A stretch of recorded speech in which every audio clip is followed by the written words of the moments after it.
Dimanche dernier, alors que je devais me rendre au culte, j'ai vécu une expérience assez particulière. Je me suis apprêtée, je me suis préparée comme tout le monde et alors que je devais sortir de la maison, je me suis retrouvée en train de prier en langue. Tu me diras peut-être, oui, c'est normal. Puisque je veux prendre le chemin, c'est normal que je me mette à prier ou que je fasse une petite prière. Mais ce n'était pas quelque chose d'habituel parce que je me suis retrouvée en train de prier tout le long du trajet. Jusque-là, je ne comprenais pas encore pourquoi est-ce que je priais autant. Donc, je priais en langue. Je ne savais pas pourquoi, mais je sentais que quelque chose est en train de se passer dans le spirituel. J'ai prié tout le long du trajet. Je suis arrivée à destination et durant presque tout le culte, je me suis retrouvée encore en train de prier en langue. Pas durant tout le culte, mais à plusieurs moments du culte ou de la célébration, je me suis retrouvée en train de prier en langue. Je ne savais toujours pas pourquoi est-ce que je priais autant. En tout cas, c'était vraiment pas quelque chose d'habituel, mais je savais que quelque chose était en train de se passer. Alors, j'ai terminé la célébration et sur le chemin du retour, je me retrouve encore en train de prier en langue. Mais qu'est-ce qui se passe? Et c'est sur le chemin du retour que je vais comprendre pourquoi. Figurez-vous que à un carrefour, je devais virer à gauche et fortuitement, il y a une moto derrière qui m'est rentrée dedans. Et au même moment, il y avait une voiture devant moi. On était côte à côte, juste côte à côte. Et heureusement qu'elle n'était pas en train de filer, sinon je ne sais pas ce qui se serait passé. Et pendant que la moto derrière m'est rentrée dedans, je suis presque tombée, mais je faisais que dire Jésus, Jésus, Jésus, garde-moi s'il te plaît. Heureusement pour moi, j'en suis sortie parfaitement bien, sans égratignure. Je me suis mise de côté. Et pendant que j'étais en train de m'arranger là, il y a un monsieur qui passait à côté et qui a dit ce qui se passe dernièrement dans la ville là, c'est pas du tout facile. Et ça a été comme une révélation pour moi. J'ai compris que c'était la raison pour laquelle je m'étais mise à parler en langue. Pourquoi est-ce que je te raconte cette histoire? C'est pour pouvoir échanger avec toi sur un sujet particulier, celui de la sensibilité spirituelle. Je vais te partager quelques clés pour t'aider à développer ta sensibilité spirituelle pour mieux entendre Dieu et marcher selon sa volonté. Alors, tu es prêt? Let's go! Les réalités du monde spirituel existent. Les réalités du monde spirituel existent. Et pour pouvoir les capter, tu dois impérativement monter en sensibilité spirituelle. Alors, c'est quoi concrètement la sensibilité spirituelle? La sensibilité spirituelle, c'est la capacité que tu as à percevoir les choses de l'esprit. C'est la capacité que tu as à entendre Dieu te parler. C'est la capacité que tu as à discerner le bien du mal, le vrai du faux. La sensibilité spirituelle est très importante. Tu comprendras que si je n'étais pas sensible à la voix de l'esprit, je n'aurais pas discerné qu'il faille que je me mette à prier. Même si je n'ai pas vu, j'ai ressenti que quelque chose se passait dans le spirituel. Je n'ai pas vu, mais j'ai ressenti. Et c'est la sensibilité spirituelle qui permet cela. Sans sensibilité spirituelle, on peut être chrétien, mais marcher comme un aveugle. On rate les opportunités divines et on tombe dans les pièges de l'ennemi. Mes brebis entendent ma voix. Jean 10, 27. Est-ce que tu es une brebis de Dieu? Est-ce que tu es une brebis de Dieu? Parce que si tu es une brebis de Dieu, tu dois pouvoir entendre la voix de Dieu. Et si tu n'entends pas la voix de Dieu, il faudra se poser des questions. Il faudra faire un travail d'introspection pour chercher à savoir où est le mal, où est le problème, pourquoi est-ce que je n'arrive pas à entendre la voix de Dieu. L'homme naturel ne reçoit pas les choses de l'esprit. 1 Corinthiens 2, 14. L'homme naturel ne reçoit pas les choses de l'esprit. Donc, aussi longtemps que tu resteras une personne lambda, une personne naturelle, tu ne réussiras pas à capter les choses de l'esprit. Tu ne réussiras pas à discerner ce que Dieu veut te dire. Tu ne réussiras pas à discerner la direction de Dieu, les directions divines, la volonté parfaite de Dieu pour toi. Alors tu vas certainement me dire, Dossi, comment je fais alors pour savoir si je suis sensible spirituellement ou pas? Super. Je vais te partager quelques signes qui montrent ou qui démontrent que tu es en manque de sensibilité spirituelle ou pas. Le premier signe, c'est que tu as la difficulté à discerner la voix de Dieu. Tu n'arrives pas à savoir, est-ce que c'est Dieu qui me parle? C'est Dieu ou pas? C'est l'un des signes qui prouve que tu es en manque de sensibilité spirituelle. Un autre signe, deuxième signe, c'est que tu sens une lourdeur spirituelle ou une froideur dans la prière. Tu sais, généralement quand on prie, quand notre prière est en train de monter en haut, là, on sent que oui, en ce moment, il y a une vraie connexion entre Dieu et moi. Par contre, quand ça ne passe pas, il y a une certaine lourdeur, une certaine froideur qui s'installe et ce n'est pas vraiment ça. La relation, la connexion avec Dieu n'est pas vraiment là. Donc voilà des signes qui peuvent t'aider à discerner ou à savoir si tu es en manque de sensibilité spirituelle ou pas. Alors comment est-ce que tu dois faire pour développer une sensibilité ou ta sensibilité spirituelle? C'est ce que je vais partager avec toi maintenant. La première chose que je t'invite à faire pour développer ta sensibilité spirituelle, c'est la prière profonde et régulière. Tu sais, moi, au début de ma conversion, j'ai développé une certaine routine qui m'a énormément aidée dans ma marche avec Dieu. C'est quoi? Je consacre du temps à Dieu en début de journée. Entre 3h, 5h, 5h30, je consacre du temps à Dieu. Alors tu me diras peut-être que tu es un nouveau converti, que tu n'arrives pas encore à tenir autant dans la présence de Dieu. C'est normal, je te le concède. Moi aussi, c'était extrêmement difficile. Tu fais 10 minutes, 15 minutes, et à un moment donné, tu te sens bloqué. Tu ne sais plus quoi dire à Dieu, tu n'as plus de mots. C'est normal, je te le concède. Mais on dit que l'appétit vient en mangeant. Donc, plus tu passeras du temps dans la présence de Dieu, plus tu développeras cet amour, ce plaisir à rester avec lui et naturellement, tu sauras comment tenir dans sa présence. Donc, je t'encourage déjà à commencer, d'accord, par 10 minutes, 15 minutes et au fur et à mesure, tu montes, tu montes, tu montes, tu grandis et tu verras qu'à un moment donné, tu vas te retrouver naturellement en train de tenir 1 heure de temps, 2 heures de temps, pourquoi pas 3 heures de temps dans la présence de Dieu. C'est tout à fait possible. Et c'est ce que je te souhaite. Oh là là, Seigneur, je prie pour mon frère, pour ma soeur, que tu lui donnes la force, que tu lui donnes la force nécessaire afin qu'il puisse afin qu'il puisse prendre plaisir dans ta présence, afin qu'il puisse tenir dans ta présence, afin qu'il trouve les mots, dépose les mots dans son cœur, dépose les mots dans son cœur afin qu'il discute avec toi, afin qu'il échange avec toi.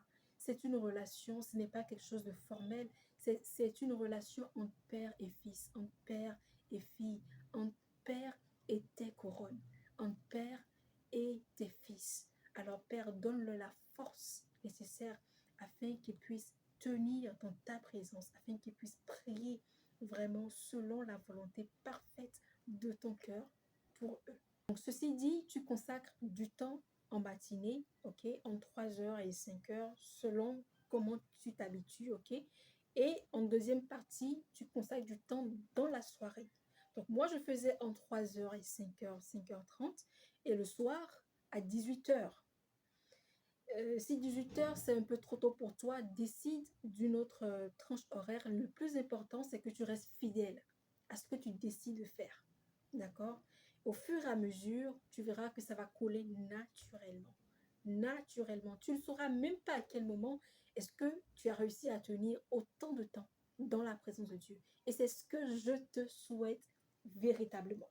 La deuxième chose que je te conseille de faire, c'est la méditation de la parole. Car la parole de Dieu est vivante et efficace, plus tranchante qu'une épée quelconque, à 2 tranchants, pénétrante jusqu'à partager âme et esprit, jointure et moelle. Elle juge les sentiments et les pensées du cœur. Hébreux 4:12. Je t'invite à lire ce passage dans ta Bible. La méditation de la parole de Dieu. Dieu peut, Dieu veut, ce n'est même pas que Dieu peut, Dieu veut et Dieu va te parler au travers de sa parole. Tu me demanderas peut-être comment est-ce que je sais que Dieu me parle au travers de sa parole. C'est que la Bible est remplie de promesses. La Bible est remplie de promesses. Dieu a tellement de promesses pour toi. Il a des promesses de paix, de bonheur, de joie, de toutes les choses merveilleuses auxquelles ton cœur aspire. Pendant que tu lis la parole de Dieu, Dieu peut te parler. comment est-ce que Dieu peut te parler? Je te donne plusieurs exemples. La Bible dit que Dieu parle tantôt d'une manière, tantôt d'une autre. Donc c'est à toi d'y prendre garde. Pendant que tu lis la parole, tu peux te retrouver à un moment donné bloqué. Je dis n'importe quoi. Je vais lire un passage de la parole. Là, je suis dans le psaume, ok? Dans le psaume 67. Que Dieu nous prenne en pitié et nous bénisse. Qu'il fasse briller sa face parmi nous, pour que sur la terre on connaisse ton chemin et parmi tous les païens ton salut. Pendant que tu lis la parole, tu te retrouves par exemple bloqué sur la troisième phrase. Pour que sur la terre on connaisse ton chemin. Et tu sens que tu n'arrives pas à poursuivre la lecture. Tu sens que le Saint-Esprit est en train de t'interpeller sur cette phrase en particulier. Quand tu lis, il y a quelque chose qui se passe. C'est pas quelque chose qui s'explique physiquement, mais spirituellement, tu sens que le Saint-Esprit veut te parler sur cette phrase en particulier parce que tu tiens, tu es bloqué, tu es arrêté, tu n'arrives pas à poursuivre. C'est une des manières dont le Saint-Esprit pourrait te parler pendant que tu es en train de lire sa parole. Pendant que tu lis la parole, les écailles sont ôtées de tes yeux et tes yeux sont ouverts sur un mot ou sur une phrase en particulier. Cela se vit et je prie que tu le vives. Une troisième façon dont le Saint-Esprit pourrait te parler pendant ou après que tu aies lu sa parole. Alors, avant d'en arriver là, justement, quand tu es en train de lire la parole de Dieu, demande à Dieu d'éclairer les yeux de ton cœur. Dis, Seigneur, je veux lire ta parole. Je ne sais pas comment est-ce que ça va se passer, mais ouvre les yeux de mon cœur. Ouvre les yeux de mon cœur et permets que je comprenne ta parole. Permets que je comprenne ce que tu veux me dire. Ouvre les yeux de mon cœur, Seigneur. Dieu va te parler. Assurément, il va te parler. Donc, une autre façon dont il peut te parler, je reviens sur ce que je disais tout à l'heure, c'est par des circonstances. Quand tu as lu un passage de la Bible, ok, tu te retrouves quelque part, partout, ça peut être au bureau, au travail, ça peut être à l'église. Le Seigneur peut te révéler sa parole au travers de la bouche de ses serviteurs, au travers de la bouche de tes frères et sœurs, dans la foi ou en famille, n'importe où. Et comment tu sais que c'est lui qui est en train de te parler? Il te répète la même chose à plusieurs reprises. Tu entends la même chose, peut-être pas avec les mêmes mots, mais tu te rends compte que toutes les informations que tu reçois se rejoignent et veulent dire la même chose. Ça peut être 2 personnes, 3 personnes, 4 personnes ou plus. Mais quand le Seigneur veut s'assurer que tu comprennes, que tu perçoives que c'est lui qui est en train de te parler, il va permettre que tu reçoives l'information plusieurs fois. Donc c'est aussi une autre façon dont le Seigneur pourrait te parler ou te révéler sa parole que tu as lue et que tu n'avais pas encore comprise. Pourquoi pas, tu pourrais aussi entendre sa voix audiblement. Oui, c'est possible. Dieu peut te parler audiblement. Je prie vraiment que tu fasses ces expériences et que tu témoignes de ce que le Seigneur t'a parlé. La troisième clé que j'aimerais partager avec toi, c'est le jeûne. Le jeûne affine les sens spirituels. J'ai même envie de dire que le jeûne, c'est pas pour Dieu. Le jeûne, c'est pour toi. Quand tu jeûnes, tu fais taire ta chair et tu élèves ton esprit. Quatrième chose, l'obéissance aux petites instructions. Plus tu obéis, plus ta sensibilité s'aiguise. Sois obéissant. Sois obéissant dans les petites choses que Dieu te dit ou te donne comme instruction. Sois un enfant entre les mains de Dieu. Aie un cœur malléable entre les mains de Dieu. Et c'est ainsi que Dieu pourra te révéler des choses. Dieu pourra te parler et tu verras que petit à petit, ta sensibilité spirituelle va s'accroître naturellement. Décide d'être un enfant obéissant. Ne sois pas résistant. Et quand Dieu te dit, va dans tel sens, fais telle chose, ne cherche pas non plus à savoir pourquoi. C'est le pourquoi tu le comprendras plus tard, d'une manière ou d'une autre. Mais sur le moment, obéis à la voix de Dieu. Quand tu as la conviction que ce qu'il t'a dit, que ce que tu as reçu vient de lui, obéis. Fais ce qu'il te demande de faire. Donc l'obéissance, c'est une clé importante pour être plus sensible à la voix de Dieu. Cinquième chose, il faudra aussi fréquenter des environnements spirituellement vivants. La Bible dit que c'est le faire qui aiguise le fer. Plus tu fréquentes des personnes qui ont la même vision que toi, la même sensibilité que toi, la même façon de voir que toi, mieux tu grandiras spirituellement et mieux tu entendras la voix de Dieu. Donc naturellement, ta sensibilité spirituelle va s'accroître. Donc fréquente des environnements spirituellement vivants et aie de bonne compagnie. Le fer aiguise le fer. Privilégie la présence des personnes qui t'aident à grandir spirituellement, qui t'aident à devenir meilleur, qui t'aident à grandir dans la foi, qui t'aident à quitter un point A pour un point B. Donc voilà vraiment 5 choses qui peuvent t'aider à développer, à grandir spirituellement, à développer ta sensibilité spirituelle. Et surtout, sache que Dieu veut vraiment que tu entendes sa voix. Dieu veut véritablement que tu entendes clairement sa voix, que tu sois fine spirituellement. Il veut que tu entendes sa voix. N'oublie pas, mes brebis entendent ma voix. Mes brebis entendent ma voix. Ton berger veut te parler.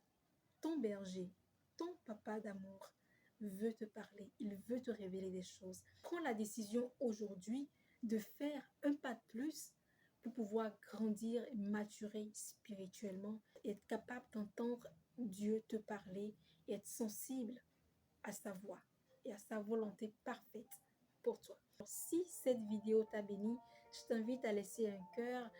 Écris-moi aussi quelque chose en commentaire. Dis-moi de quoi est-ce que tu aimerais que je parle aussi dans les prochaines vidéos et je me ferai le plaisir de le faire pour toi, pour t'aider et t'encourager dans ta foi. D'ici là, on se dit à la prochaine.